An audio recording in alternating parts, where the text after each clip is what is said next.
Deep learning supersampling, or DLSS for short, is a technology which was first introduced by NVIDIA back in 2018, and it's safe to say that its first implementation hasn't really been the greatest.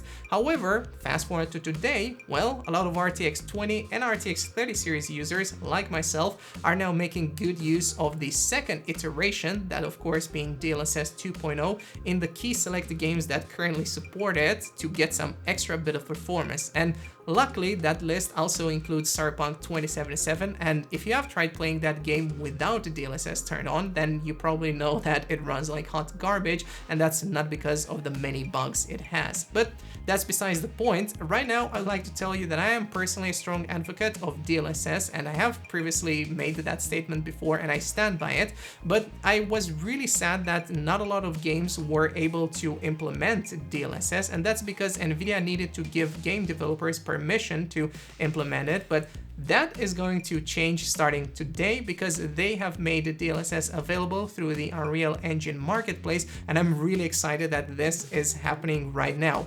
However, I do find it kind of funny that the announcement comes today, right after we have heard some rumors that AMD might be implementing their DLSS competitor sometime in March in their next big Radeon update. And obviously, if you haven't seen the video regarding FidelityFX Super Resolution, then you can check it out in the info cards above. And if you would like to talk more about this, then definitely let me know in the comment section down below.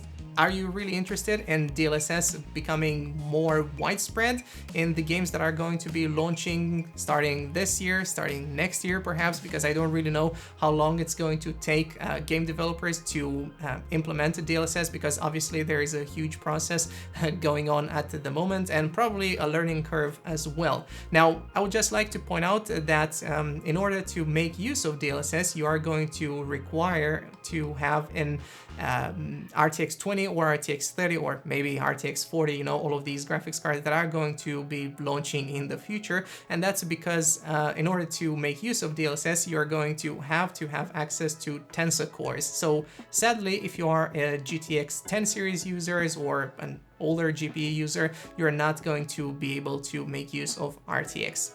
And that's kind of sad, but maybe some other software is going to be able to improve the performance on these older cards, because I know that a lot of people are still making good use of their old cards, and that's good because right now you cannot really get your hands on any new GPUs. But right now, let's also start talking about Intel's 11th gen processors, and these have been in the news quite a lot recently. But we have seen that the 11900K hasn't really been the greatest right now, because in the synthetic benchmarks, we have seen it being able to outrun the 5800X and the 5700G APU. However, it hasn't not really been able to beat them in gaming. Of course, there are some minor exceptions right there, as you might be able to see on screen, but overall it hasn't been all that great. However, we have also seen some results for the 11700K, and as you might have expected, that one is also not really all that better compared to the 5800X, despite consuming more power.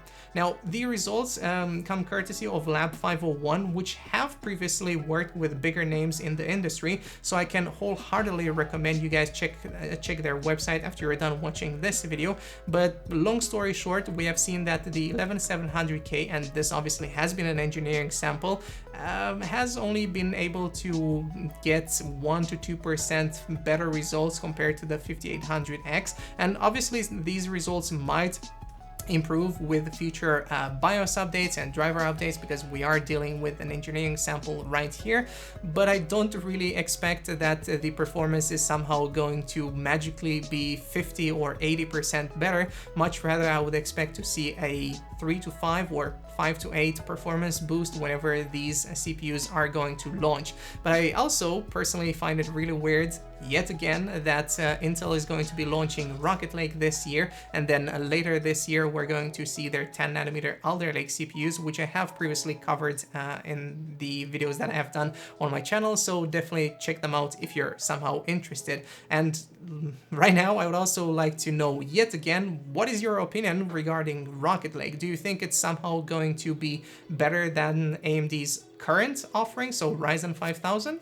let me know in the comments below. But if you want my opinion, then I personally would say don't get Rocket Lake, maybe wait for Alder Lake, or maybe get your hands on the 10 series processors from Intel, which are currently on sale right now, apparently. Or, I don't know, just stick with Ryzen, get yourself a 3600, because that one is honestly the best CPU you can get at the moment. And if you are interested, then I'm going to have some Amazon links in the video description if you would like to sponsor the channel somehow. Well, right now, I would also like to tell you that if you would like to give out some money for something, and I guess that would be your pleasure, enjoyment, entertainment, whatever, you should probably head out to Steam right now, because the Lunar New Year has started, and you are going to be able to see some good deals on the games which you have been waiting to get your hands on, let's just say. But if you want to get your hands on Rage 2, probably wait a little bit longer, because it is going to be free to play on the Epic Game Store next week. So yeah, don't buy that game. Either way, I would really like to say thank you guys for watching this video, and I have another one that I'm working on at the moment, which is probably going to be way more interesting, but I don't really know when that is going to launch, maybe sometime next week. So definitely stay tuned for that. And once again, thanks a lot for watching, and I'll see you in the next one. Bye bye.